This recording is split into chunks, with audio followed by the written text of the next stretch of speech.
Why don't you go ahead and get your slides up? Sure.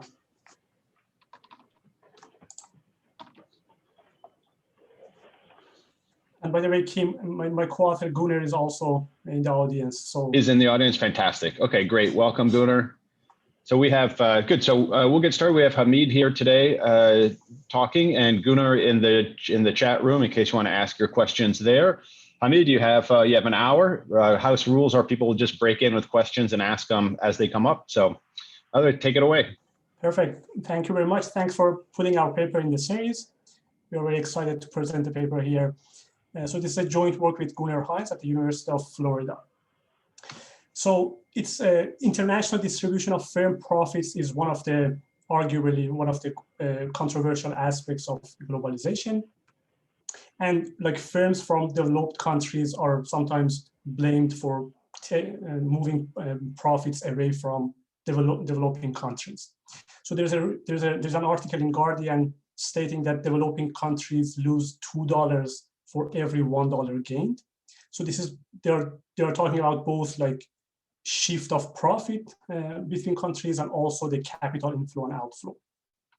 And also the role of markups and profits is becoming even more and more important.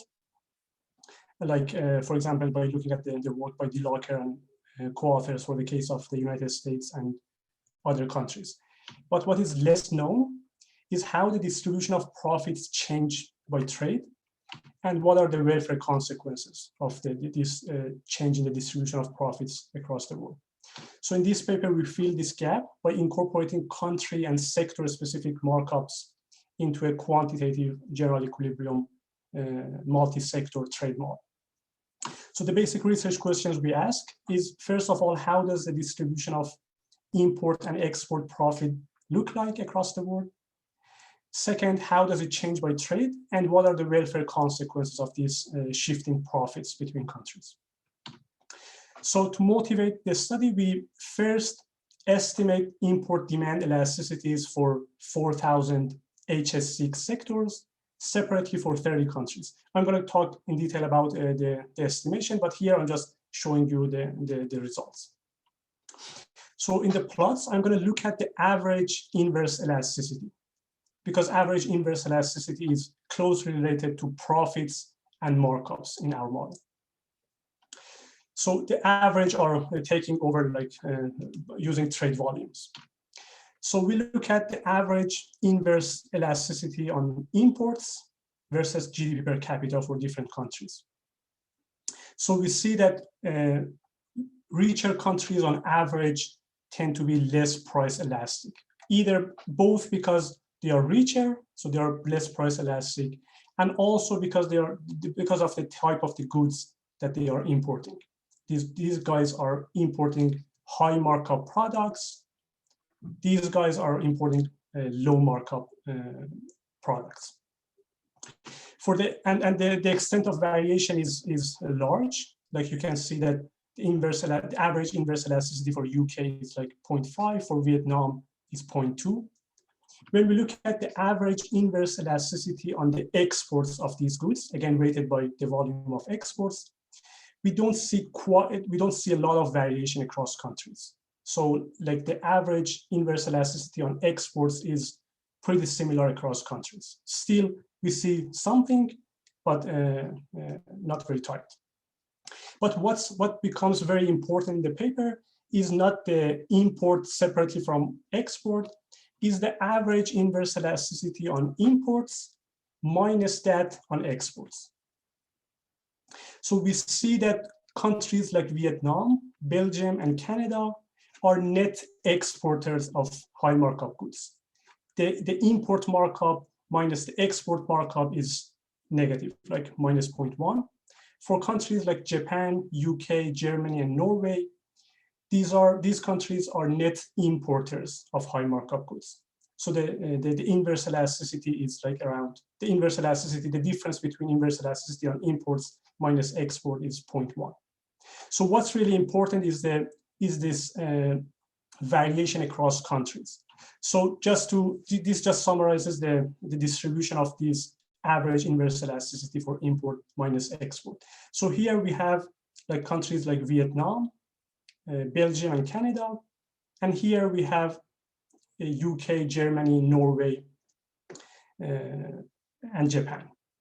So here these numbers are telling us, because inverse elasticity is closely related to profit per unit in our model, these numbers are telling us that for Vietnam, for example, for each dollar of trade, they are losing like 10 cents in profit.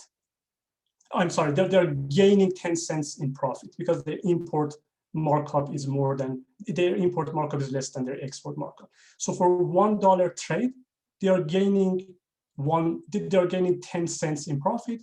For countries like Japan, for $1 trade, they are losing 10 cents in profit. I'm going to talk about some examples when I show you the estimates.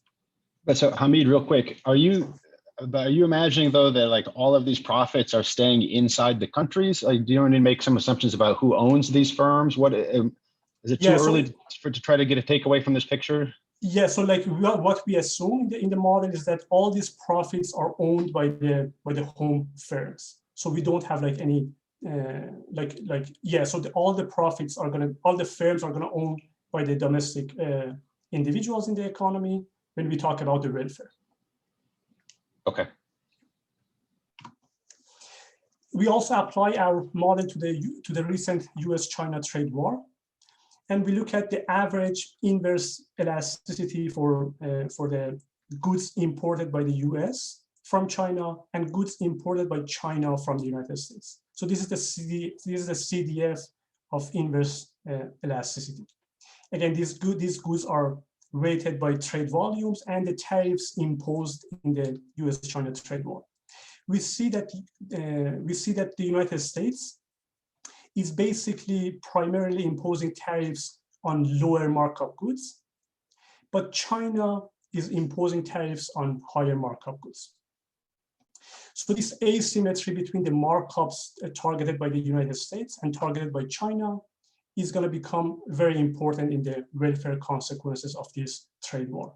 I'm going to show you that this asymmetry plays a key role in the welfare consequences of trade war. So what we do in the paper is that we embed sector and country-specific markups into a multi-sector, multi-country trade model. In our model, countries differ in terms of the markups on their imports and their exports. And we show that the asymmetry between import markup and export markup has very important both quantitative and qualitative consequences for trade.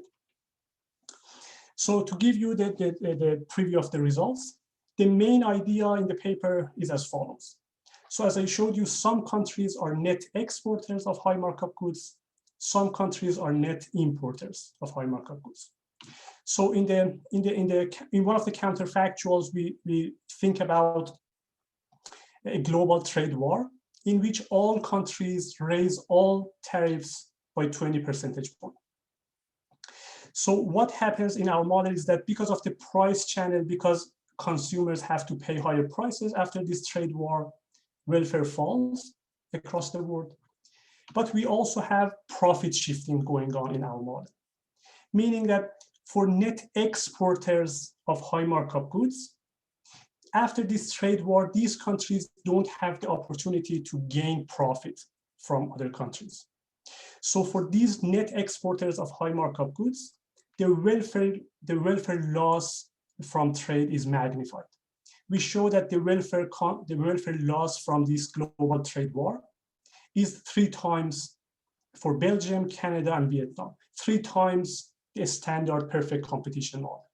So this is like the welfare consequences are quite different. On the other end, for the net importers of high markup goods, these countries after trade war, they have the opportunity to produce these high markup goods at home so that the profit stays in the home country. So this channel tends to mitigate the welfare loss from trade. So we show that for Germany, Japan, and UK, these countries actually gain from this global trade war. Also, to emphasize the importance of profit shifting, we compare our model to the perfect competition variant of our model. So perfect competition variant of our model is going to be similar to ethane cortom or calendar and paro.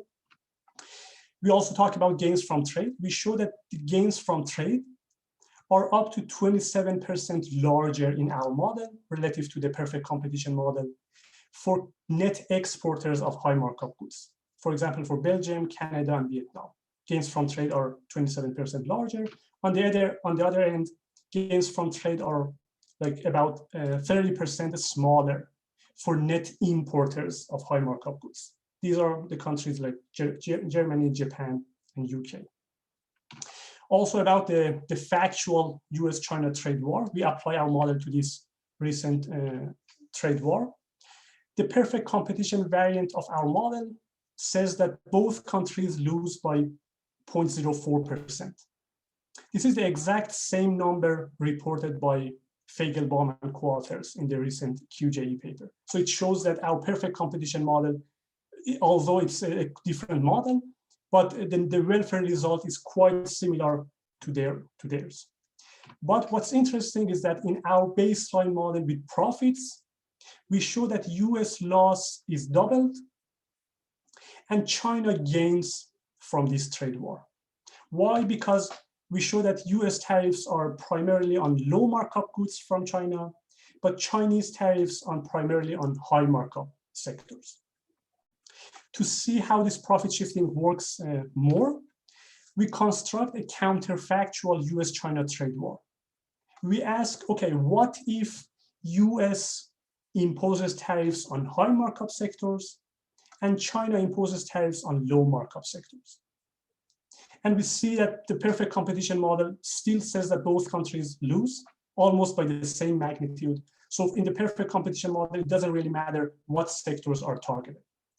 But what's interesting is that in the baseline model, US is going to gain from this trade war because US now is imposing tariffs on high markup sectors, but China is going to lose from this trade war because now China is imposing tariffs on its low markup imports.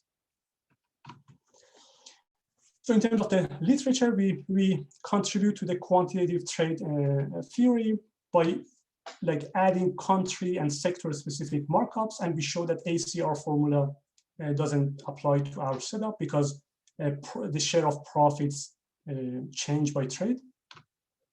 We also add to the profit shifting literature, which dates back to the work by Spencer and Brander, as far as we know. Again, we are adding to this literature by adding country and sector specific markups, plus within industry productivity heterogeneity. We also contribute to the studies on the recent US-China trade war. And again, we show that this asymmetry between import markups and export markups has very important implications for the welfare consequences of this trade war.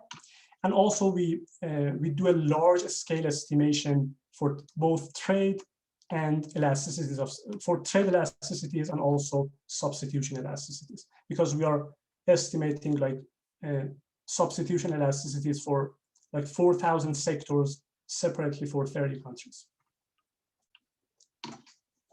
So this is the outline of the talk. First, I'm going to fix the idea in a very simple two-country, two-sector model. Then I'm going to briefly talk about the quantitative model and how we solve the model, and then data and how we estimate the key parameters of the model. And then I talk about some counterfactual experiments. So this is a two-country model. Call them home and foreign, and all the foreign variables are denoted by star. In each country, we have two sectors, call them high markup sector and low markup sector. And utility is a Cobb-Douglas over these two sectors. And each sector is a CES aggregate over different varieties. And sectors only differ in terms of their elasticity of substitution between their varieties. So the high markup sector has a lower elasticity of substitution. Each variety is sourced from the lowest price supplier across the board. So each new is supplied by the lowest price supplier, either at home or in the foreign country. there's a constant return to scale technology to produce each variety using only labor. In this toy model, for simplicity, we are assuming that at home, productivity of all best producers in both sectors is 1. In the foreign country, productivity of all best producers in the low markup sector is 1. In the high markup sector is something more than 1. So the foreign country has comparative advantage in producing the high markup sector. There are 2 key assumptions to incorporate markups into this framework, into this like EK type framework. The first key assumption is that production technology is proprietary, it's not common. The second key assumption is that producers need to pay the production cost, at least part of the production cost upfront before producing the good. Because of this key assumption, the lowest cost supplier is going to charge the optimal Dixit-Stiglitz markup. Because even if the price that the best producer is charging is more than the marginal cost of the second best producer, still the second best producer doesn't have incentive to enter the market.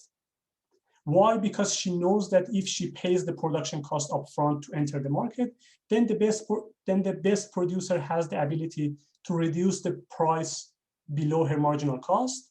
In that case, the second best producer is going to lose profit. Is going to make negative profit.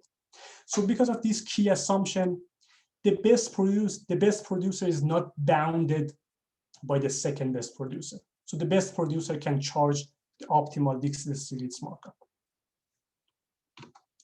So in the closed economy, income in both countries is going to be wage bill, plus the profit of producing the low markup sector and the profit from producing the high markup sector in both countries. We also solve for the free trade equilibrium in this simple setup. We consider an equilibrium in which the foreign wage, which is an equilibrium object, is more than 1, but is less than the foreign productivity in the high markup sector. And we normalize the home wage to 1. So because foreign wage is more than the home wage, basically the home country produces all varieties in the low markup sector. And because foreign productivity is more than foreign wage, the foreign country produces all varieties in the home country, in the high markup sector. So now when we look at the income in both countries, income at home is wage bill, plus the profit from producing the low markup sector at home and the profit from producing the low markup sector in the foreign country. And income in the foreign country is the wage bill, plus the profit from producing the high markup sector at home and high markup sector in the foreign country.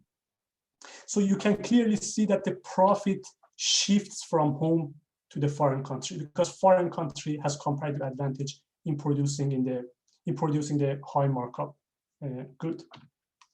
So we impose trade balance in this simple setup, and then we can solve for the equilibrium wage in the foreign country. And now when we look at the gains from trade openness in this simple setup, we ask what happens to home's welfare after trade. So the welfare under free trade or the welfare in autarky consists of 2 parts: profit shifting channel and the price channel. So the price channel says that home country gains from trade because the foreign is more productive. The foreign country is more productive.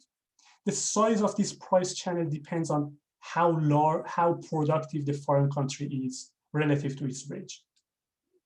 But this profit shifting channel is less than 1 because the profit from producing the high markup sector shifts from home to the foreign country. So this channel is less than 1. This tends to reduce the welfare for the home country. So we have a proposition in the paper for this simple model stating that the country that specializes in producing the high markup sector always gains from trade. However, the country that specializes in the low markup sector gains from trade if and only if the foreign country is productive enough. If foreign country is not productive enough, we show that the home country might lose from trade. So to show this using numbers, we put just some parameters into this toy model. And in the free trade equilibrium under these parameters, the equilibrium wage in the foreign country is just equal to 2. This is the equilibrium object. We show that if the foreign country is just slightly more productive than the home country is going to lose from trade, because the profit from producing the high markup sector is going to shift to the foreign country. But of course, if the foreign country is way more productive than the home country is going to gain from trade, because now the home consumers have access to cheaper prices. Okay, so can I ask, I want to break this thing down a little bit. So it's like, so Virgilio Midrigan would say this stuff in his work with Chris Edmond about, like, it's just a closed economy, but they're thinking about where there's heterogeneous markups and there's market power. And one of the things that comes out of that is you want the guys to get bigger. That's kind of always the surprising stuff. Is like these guys have them, they're charging some markup and they're too small relative to the socially optimal size. And so what you want to do is do something to incentivize these guys to sell more stuff. And this is kind of what's going on here, right? Is that you have, it's more intricate because it's like the comparative advantage happens to align with the high markup guy. And then as you open up to trade, that kind of allows these guys to get bigger. And that's good for them, right? Right. But then there's the, I think it's the low markup. That's kind of hard for me to think about. I don't know, is this right? Or am I going anywhere? I gotta leave. That's why I'm talking to. So at 3 o'clock. So yeah, sure. So yeah, I think it's right. If you like increase the scale for the high markup sector, the country is gonna gain. And if you, but in the home country, what's happening is that after trade, the scale of production in the high markup sector falls. So the home country is gonna, it may lose from trade. Obviously, it depends on the prices, that the price gain from this trade liberalization for the home country, but the profit channel goes exactly in the same direction as you mentioned. If you increase the scale of production in the high markup sector, that's good for the economy. I mean, the other thing is this makes me think of, like, Bhagawati, like a long time ago, talks, I mean, again, because your economy is distorted here. And the question is, like, as you open up, is it pushing the economy towards efficiency, or is it pushing the economy away from efficiency? And it's like you kind of found a case that you open up, it pushes the high markup aligned comparative advantage guys towards efficiency. And then I mean, that might be something to dig. I also find the profit shifting word really, like, because I keep thinking about Kim's paper, and that's not what you're talking about. The tax, yeah, we are not talking about tax evasion here. Yeah, so we are using this word because like it's used in the literature, profit shifting, but apparently profit shifting in the literature is used for 2 different purposes. Yeah. Maybe to follow up on what Mike was saying, I mean, there are 2 things here. One is, you know, what the planner would want in terms of production. And then that is going to depend on, you know, you just have 2 countries, 2 sectors, and how the productivity lines up with the elasticity of substitution. So presumably, you know, if it lines up in a different way, you're going to get a different answer. And then second of all, there's how the potential sort of gains from moving closer to the optimum get distributed across guys. So there's the distribution part. So by across guys, you mean across countries? Across countries. So just like maybe it would be helpful to think of separating out of what does the planner want, given the configuration of A star H and the 2 sigmas, I think they were. And then, you know, if we go for the sort of decentralization, you know, what the distribution of gains is going to look like, and maybe those two things go in different directions. I don't know. Okay, I see. Yeah, it might be helpful to allow for what was asked about at the beginning of letting the countries own each other's profits. Because I think following what Doran's has said, the production allocation is efficient in the trade equilibrium. Right. Because it's by comparative advantage. The markup pricing isn't. But then there's this, so that there's an inefficiency there. But then there's a question simply given the markups, who's getting the rents? Exactly. Which is a purely distributional question. And it might be helpful to try to sort those three things out. Right. So the trade here is going to reduce the misallocation because now there's no markup. There's no like dispersion in markups either at home and in the foreign country after trade. So there's no misallocation after trade. I mean, in terms of the markup dispersion, but the welfare loss is purely coming from the rent of production is going from one country to the other.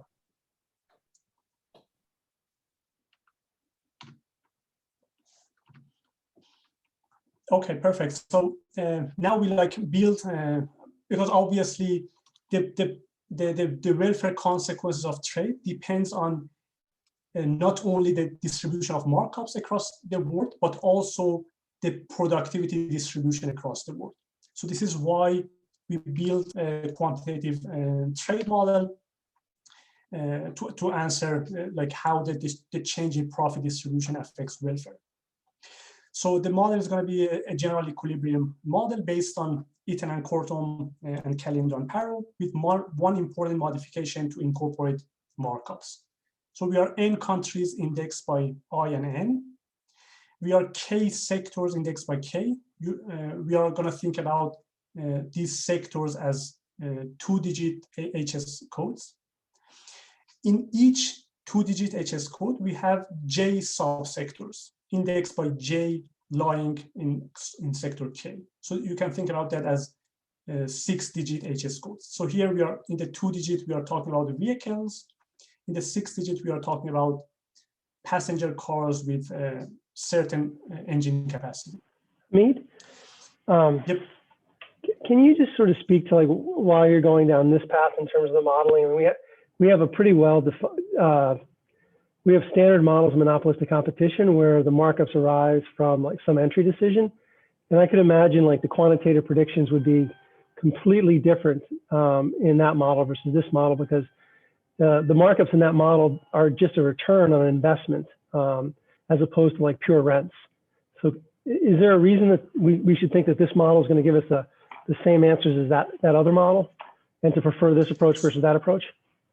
So I think that the results are going to be different, as we said, but we believe that rents exist. So we are just we're trying to see how the distribution of rents across countries is gonna change by trade and how it affects the welfare. But No, I guess it's just a question of like where those rents come from, right? Are they a return on another investment, in which case they're not really rents? So I don't know. I mean, it would be useful to maybe later on explore how your modeling assumptions are going to affect your quantitative results. Okay. So Related to what George was saying, I mean, you're lining up the markup with preferences. I mean, there's a one-to-one mapping there. Right. But, you know, we could be in a world where it's barriers to entry that generate market power and concentration. So, you know, everybody has the same preferences over varieties of cars, but in Soviet Russia, there's a Lada, and that's it. Or, you know, you're in a fairly closed economy and there's one car manufacturer and that's it, and there's a high markup and it's not competitive. Versus you have access to trade and you have, you know, 7 different varieties of car and it's a less concentrated markup and the markups are small. Right. So what we do in the estimation of these sigmas, basically, we see that different countries are differently price elastic when we estimate like these sigmas. When we estimate these elasticities of substitution across the world. And we also compute the standard errors, and these elasticities across the world are significantly different from one country to another. So this is why we think that like their preferences are different.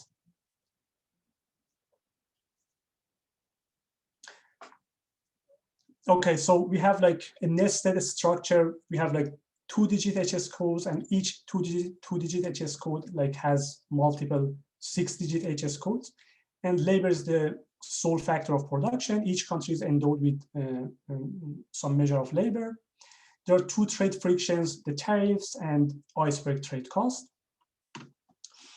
So in each country, preferences is a Cobb-Douglas over different HS2 sectors with different shares. So these shares are country specific. And each HS2 good is a CES aggregate over multiple HS6 goods. So this is the HS6 good J lying in the HS2 sector K. These elasticities are in red because we are going to estimate these elasticities, and these elasticities again are country specific. Each HS6 good is a CES aggregate over a continuum of varieties. With again, the elasticity of substitution is HS6 dependent and country specific. Each variety omega is sourced from the lowest producer, the lowest price producer across the world, as in EK. And trade is subject to tariffs from country I to country N in this HS6 sector and iceberg cost in a multiplicative way. So we are assuming that tariffs are paid on CIF prices, as shown by Finstra and Romais for many countries in the world. Each country has a constant return to scale technology to produce each variety. So this is the productivity of the best producer, and this producer using labor only. The productivity of the best producer in country N in this HS6 sector is drawn from fresh A with location parameter that is country and sector specific, and with the shape parameter that is sector specific. Again, this is in red because we are going to estimate these trade elasticities. And again, here, as in the toy model, the key assumption is that production technology is proprietary. It's not common. So as in the toy model, again, each variety is going to source from the lowest price producer across the world. And again, we are incorporating markups into EK by assuming that producers need to pay at least part of the production cost upfront before producing the good. So because of this key assumption, the lowest cost producer across the world is the winner in each variety, but this winner is charging the optimal Dixit-Stiglitz markup over the marginal cost. So the equations are gonna look familiar. The price index is gonna be an aggregate over different countries, and now the markup is in this constant term because all the producers in a given sector in a given country, all these producers charge the same markup, and we have the same the trade share is going to look the same as in EK and Caliendo and Paro. The share of country I in country N in the sector follows this gravity equation, and these thetas are trade elasticities. Can I ask a question about the market structure? Why this is just curiosity. Why don't you do just the the BEJK setup? Yeah, so there's why what's the difference here? What's driving it? What's the Yeah, that's a very good question. So like I would say this setup is a little bit simpler than BEJK because here the best producer is not bounded by the second best producer. So we don't really need to follow the second best producer to see the productivity of the second best producer. And it's just you want to simplify your life, or you don't want to take a stand on the second best producer, or yeah, I would say like it simplifies the life by a lot. But I would say that the implications for markup distribution is quite similar because as in like BJK showed that the distribution of markup is not changing by trade. And here the same thing is happening. But here the only difference I would say is that we don't need to take any stand on the joint distribution of the first best and the second best producer. I mean, you could always have a funky second producer distribution that allows the markups within that, you know, you could have, I mean, that's a quirk of the distribution rather than thinking about there's an issue about across sectors and then markups within sectors moving as well. So, but I see what you're saying. Yeah, I think it would be easy to put in different sectors with different shape parameters to get high and low markup sectors in a BJK framework.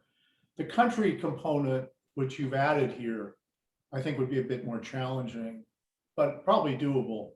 But I don't think it would, I think you'd end up in the same place. I see.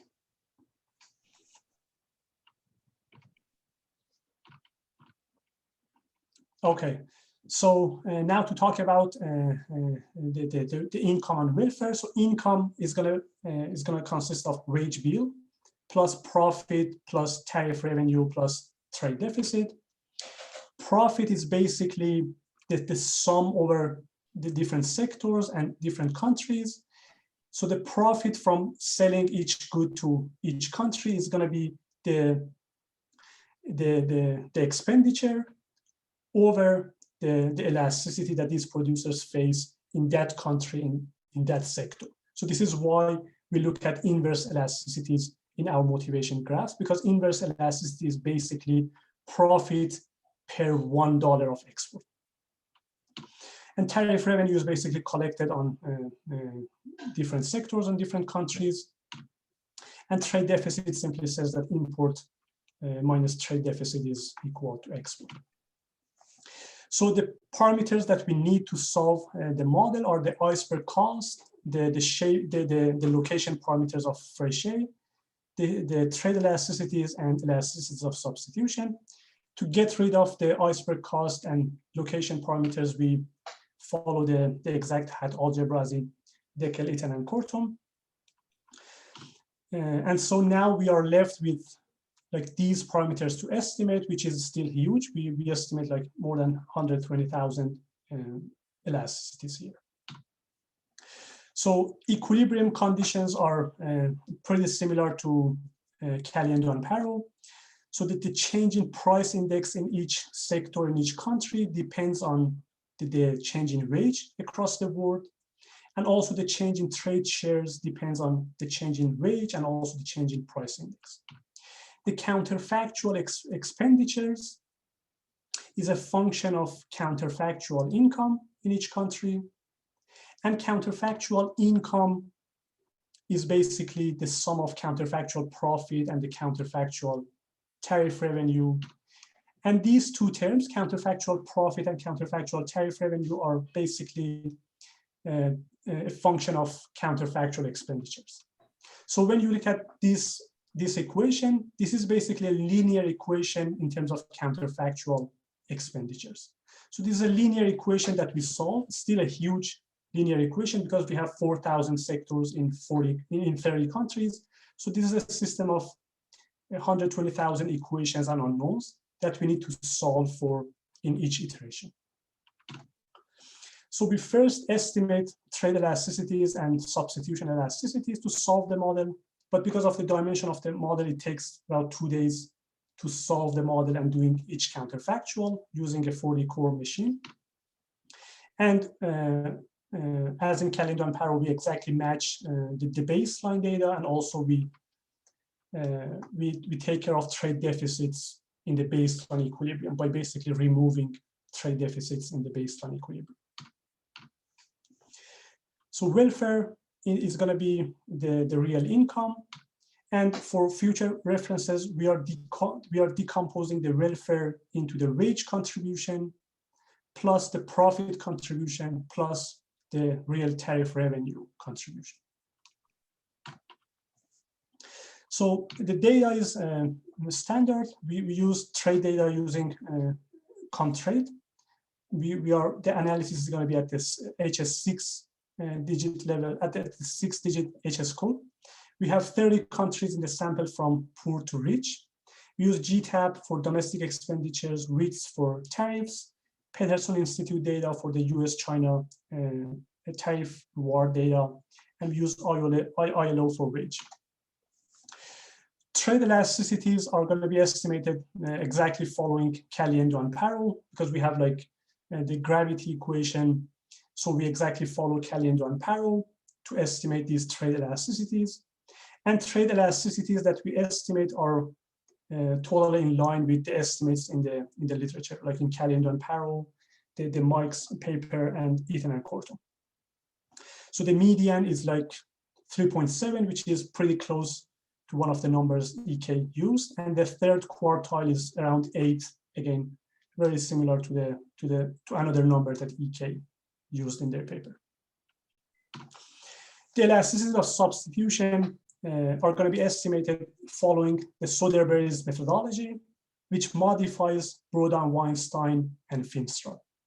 So we estimate these elasticities of substitution both at the 2-digit level and at the 6-digit level.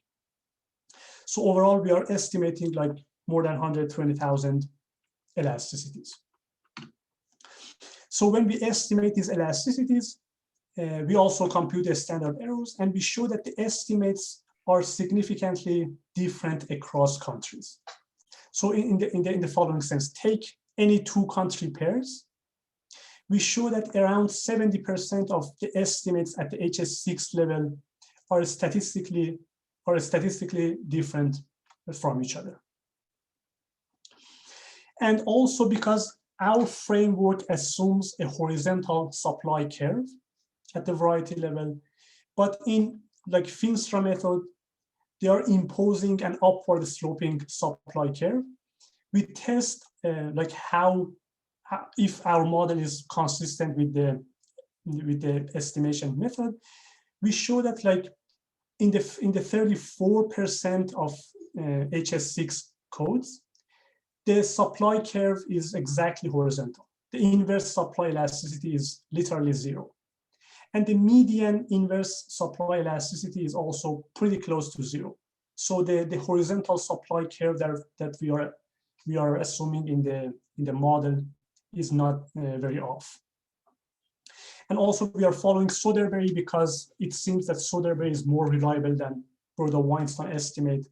Basically, Soderberry does a Monte Carlo experiment in his paper, showing that his estimates are close to the real world estimates, to the real world data in this Monte Carlo experiment.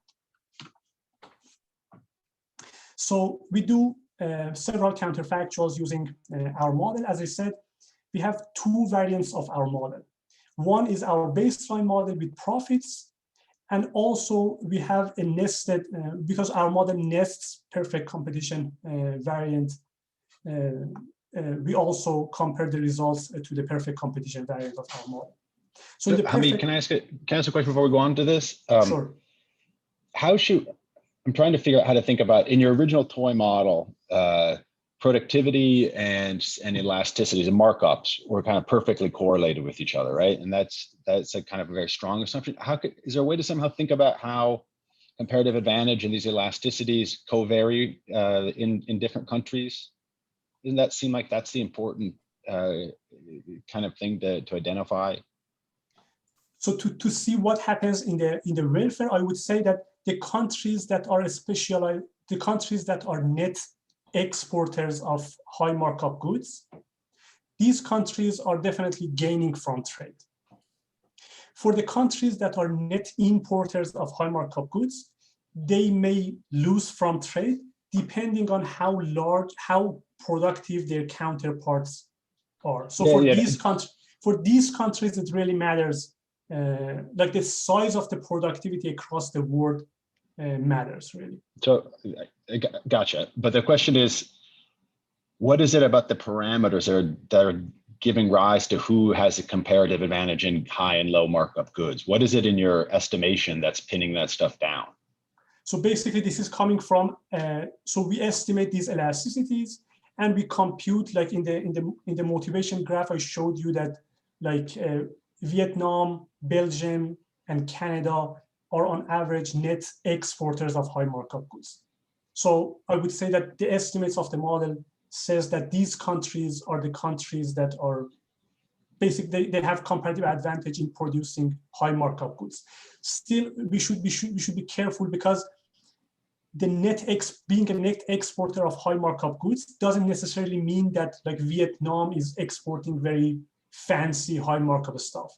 It just means that what Vietnam exports relative to what Vietnam imports is of higher markup goods, and this is what is really important for welfare analysis. Hamid, Yep. I have another question. Sure. In your estimates, the elasticity of substitution depends only on the importer sector, right? Right. And the firm level data suggests that more productive producers tend to have a higher quality and charge higher markups.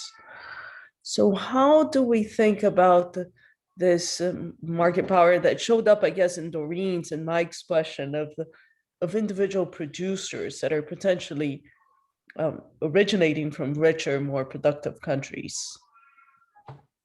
having a higher quality and higher market power? Yeah, so the quality, the endogenous quality is gonna bias these estimates. Like in the Finstra methodology cannot basically allow for endogenous quality choice, because endogenous quality choice is gonna create correlation between the supply shocks and demand shocks. So as Soderbergh shows, if you like incorporate endogenous quality in these estimates, the estimates are going to be biased, but not too much. So he shows that like his estimates, even if like he allows for endogenous quality choice, his estimates are like around 10 to 25% like biased. So I would say that quality in principle bias our estimates, but if these estimates are not biased, I would say it really doesn't matter whether these like low sigmas are coming from the fact that the country is less price elastic, or because of the fact that this country is like importing fancy stuff, and these fancy stuff are like higher markup goods. I would say that as long as the estimates are not biased, we should be fine. Yeah, no, I was more concerned of within sector heterogeneity across exporters, but I don't want to hold you up. Go ahead. Okay, we can discuss in the discussion time.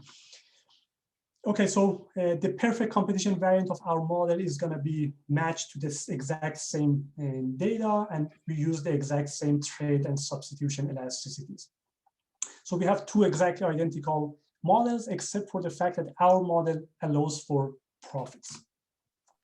So in the first counterfactual, we ask, what if all countries in the world raise all their import tariffs by 20 percentage points?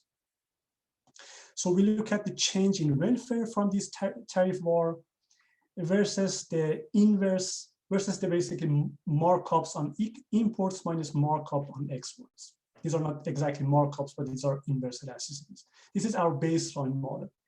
It shows this like inverse elasticity on imports minus inverse elasticity on exports has a large predictive power for the welfare consequences of this trade war. So these countries like Vietnam, Belgium, and Canada that are net exporters of high markup goods, they lose a lot by this trade war. They lose by like 4%. On the other end, Japan, UK, and Germany, these are net importers of high markup goods.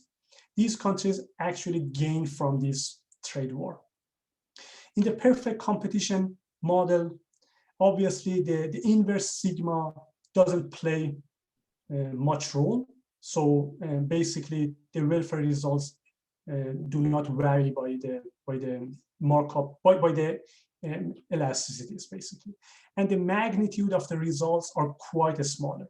Here Vietnam is losing by like 1%. Here Vietnam is losing by more than 2%. Here Canada, in the perfect competition model, Canada is losing by 1.5%. Here Canada is losing by by around 5%. So to clearly show the difference, we are just plotting the difference between welfare in our model versus perfect competition. So this is so the can difference. you like okay, so just like this is kind of related to Kim's question, but just so I understand, like 1 minus sigma exports, how do you measure that? That's like a trade weighted. This is a trade weighted for each country. We know the elasticity in the destination markets. So this is a trade weighted for all the exports of one country to all the partners. I see. And so then like the answer to Kim is, you know, I don't know anything about how comparative advantage is aligning with this stuff. But what I do know is by revealed comparative advantage, comparative advantage, I see that Belgium is a net exporter in high markup goods. Exactly. And therefore they're going to be losing here. And then that's Exactly. kind of in the background, I guess, because you're doing it with the exact, you never see the T's, right? So the thing is, you kind of don't know, but you just know the revealed comparative. Exactly. You just know that. Got it. Okay. Exactly. Does that answer your question, Kim? Or are you still confused? I'm always still confused, but yes, that was helpful. This is just to point out here, I mean, if you think about alternatively say an Edmonds, Midrigan, Shoe type setup, I mean, the elasticities in that setup are fixed, but the markups are not, because the mapping between markups and elasticities depends on the tariffs. So that if I put up my tariffs that affects the selection of guys that enter my market, it's going to affect the distribution of markups in my market. Whereas in your setup, you're assuming that the tariffs have no impact on that. So the tariffs are not, so basically when the tariffs are imposed, the type of the goods that country can produce is going to change in our setup as well.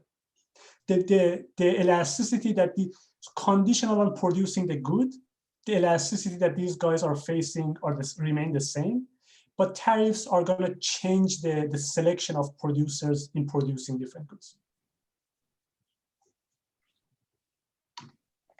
So this graph basically shows the difference between welfare in our baseline model minus the welfare in the perfect competition model in this global trade war. We see that the loss for Vietnam, Belgium, and Canada is more than like 3% in our model. And the loss for example, UK is 1% less, 1 percentage point less in our model.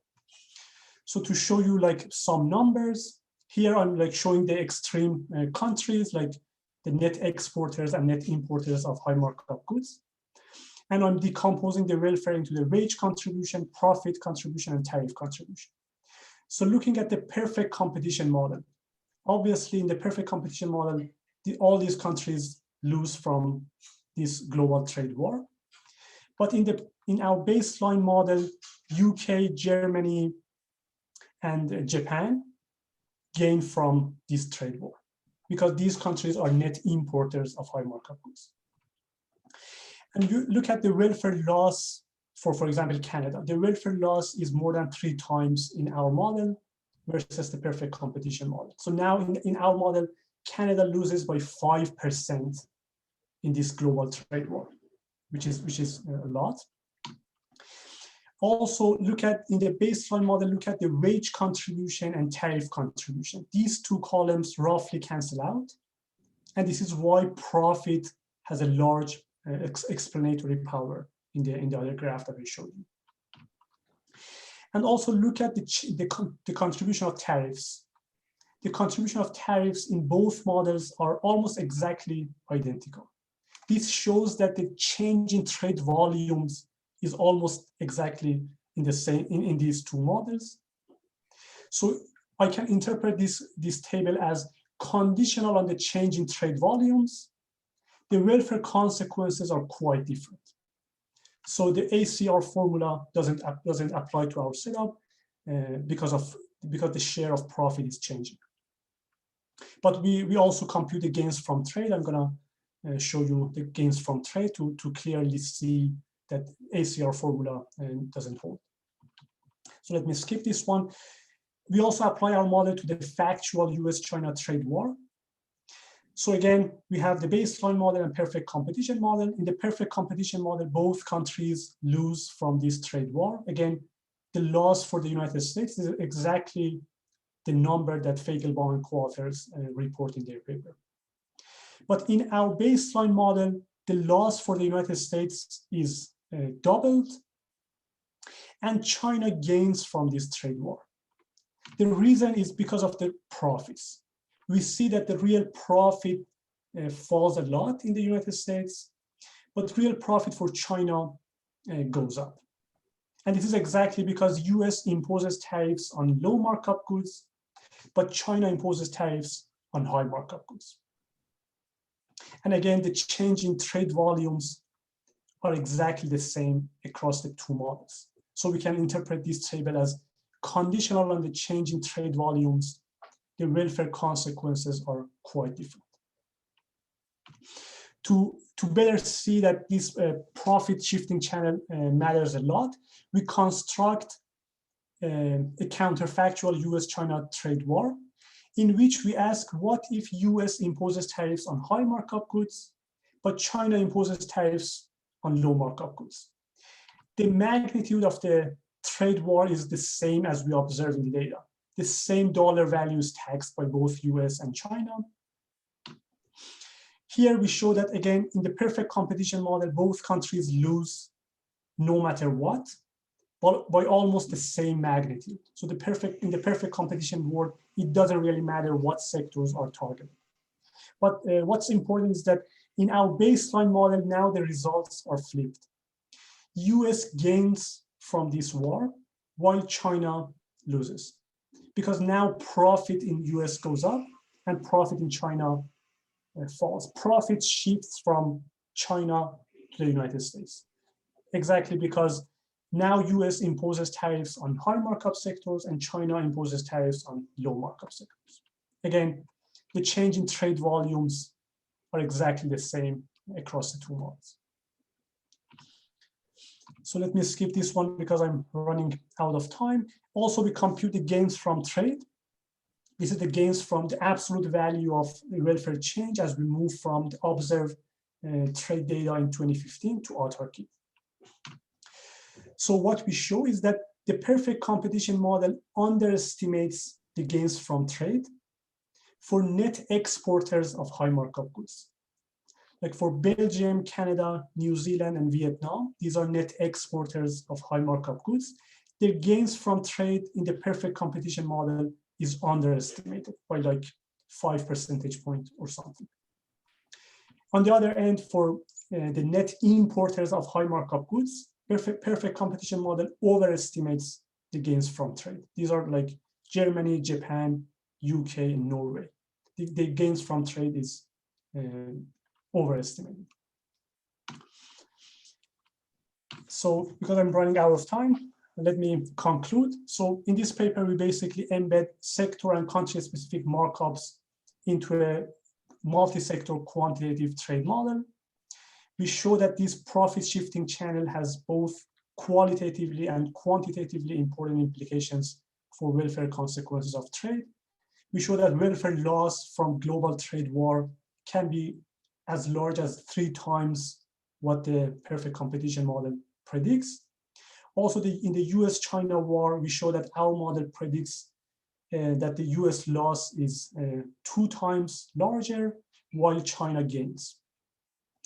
So in this model, markups are not firm dependent and variable, but we are working on a companion paper in which we add oligopoly to this setup. And in that paper, we have firm-dependent markups, which vary by trade. So let me stop here, and I would be happy to discuss more. Okay, great. Yeah, so now we'll leave the stream open for questions and more comments. Just go ahead and jump in if you have something to say. Yeah, Hamid, looking across countries in terms of who's a high markup country, is that mainly due to the patterns of trade, or is it due to variation in the estimated sigmas? It's mainly due to the variations in sigmas, and also mainly due to the import to the country's imports. For example, here when we look at some examples, these are the cases that these are net exporters of high markup goods, like Belgium, Canada, and Vietnam. Here we are sorting the most important imports for these countries and most important exports for these countries. So we see that, like for the exports, countries more or less have almost the same inverse elasticity, because like different countries are exporting to various different countries. But what's really different is the markup that countries pay on their imports. For example, here we see that Vietnam is paying very low markups on its imports. Still, the Vietnam is also charging relatively low markups on its exports. But the fact is that the markup that Vietnam pays on its imports is lower than what it gains from its exports. So I would say that most of the variation is coming from the fact that countries are differently price elastic. But in terms of the type of goods that these countries are importing and exporting, up to the 6-digit HS code that we can observe, the elasticities across countries are quite different. But we don't really know if these countries are really trading the same good, because HS6 categories is still very broad.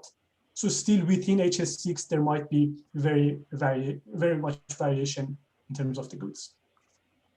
Right. So that implies to me anyway, with a lot of variation in these markups across countries, that they really aren't the same sort of thing that IO people measure when they're looking at markups, because those are kind of common across countries for any given sector. Yeah, so again, like here, we cannot really distinguish whether, like, for the imports, we cannot really distinguish whether Japan is less elastic, like Japanese people are less elastic than Vietnamese people, or like Japanese people are just importing like luxury goods that is less price elastic. Because again, conditional on the HS6 good, we see that import markup in Vietnam is lower than import markup in Japan, for example. So this might be because of the fact that Japan is like less price elastic, or it might be because the composition of the goods within the HS6 good is still quite different. So I don't know. So when you say that this is a different markup that IO people is talking about, I don't quite see that. Well, anyway, we can talk later. Sure.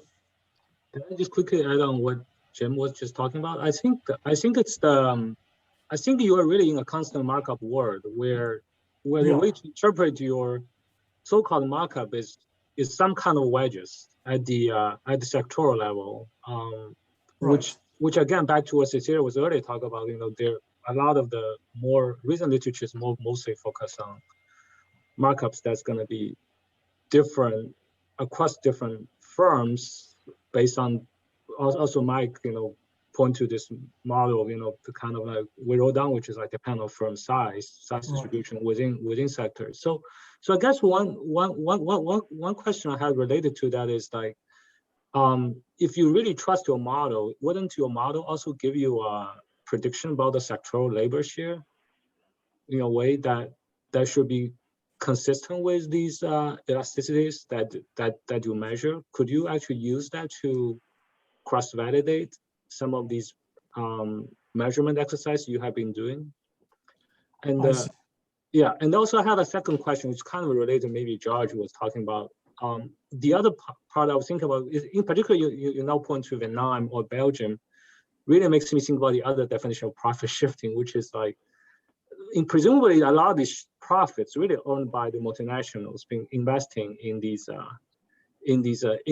facilities, right? So in a way, you can interpret them as being kind of Vietnam's economic rents, but wouldn't that be more realistic to think about? In fact, a lot of it still being shifted back to their own home country, depend on the ownership of these multinational structures. So that will impact your welfare prediction quite a bit, I guess, at the end. Right, I totally agree. So first of all, like for your first comment, that's a very good suggestion to look at the labor share. We can cross-validate our estimates. That's a very good suggestion, thanks. And as you said, we are living in a constant markup world. You're exactly right. The fact is that just the markups are different across sectors, but within the sector, the markups are the same across producers, and also the markup remains the same after trade. And for your for your second point, that's also very good. We can use some like numbers about the share of the profits or the share of the production owned by foreign firms in each country, and then we can use those numbers to have a better sense for the welfare consequences. That's exactly right. So can I follow up on Daniel's first point, which it's a great point on these labor shares, right? Like, I mean, in some sense, like your theory would be best applied to doing some sort of development or growth accounting for all these countries, like to look at 20 years ago versus today, as countries became richer, do we see like holding the same kind of industry structure constant, do we really see these labor shares changing in the way that your theory would predict? I'd sort of feel more comfortable that with what would come out of that than the counterfactuals from the trade war in some sense. Like, so I think that would be like more direct evidence of what you want to do. And if those things hold, then yeah, you're golden for doing trade war stuff. But I see. Either looking at over time variation labor share or cross country variation labor share. Yeah, I think the cross country, in the end, it's as you get richer, is your profit share going up? I mean, I think as trade opens up, do we see that like, the profit share goes up? I mean, I think there's, direct implications of your theory that could be tested on the cross section of countries and also the time series part. I think the theory is, very rich in that respect. So. Yeah, that's a very good point. So yeah, definitely that's a very good cross check to see the labor share.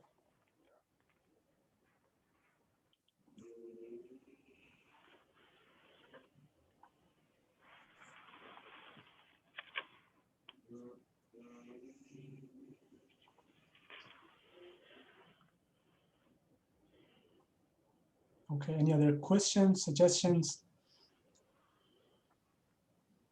I have a quick suggestion on the global, maybe that's what you mean, maybe you have a button there, but on the, oh no, that's not it. On the US-China trade war, it might be helpful to do a scatter plot of the tariffs and types of sectors, perhaps with some sector names. Yeah, so we do make your case that. Yeah, so we do have it. We do have it here. Yeah, that's a good question, Cecilia. Thanks. So yeah, so this is basically we are sorting here the most important imports for the United States and the corresponding sectors for China. So the most important, for example, import sector for the US is the electrical machinery, sector 85. Again, these are the weighted average over HS6 elasticities. So here, for example, electrical machinery, which is a big chunk of both US imports and Chinese imports, we clearly see that the export markup for US is much larger than import markup. So this pattern is there for most of the sectors. Obviously, there are some sectors that the pattern is flipped. For example, here in vehicles sector, the US export markup is lower than US import markup. But I would say that for most important sectors, the pattern is there. How, in which sectors did the tariffs change the most? So these are the tariffs after the trade war. So these are the tariffs imposed after the trade war. So I would say that the tariffs imposed are fairly uniform across different sectors. Still, we see variations, but fairly uniform. But what matters is the fact that US on average export higher markup goods to China and import lower markup goods, and the tariffs imposed are fairly uniform. But these are the tariffs imposed after the war. Got it, thanks. Sure.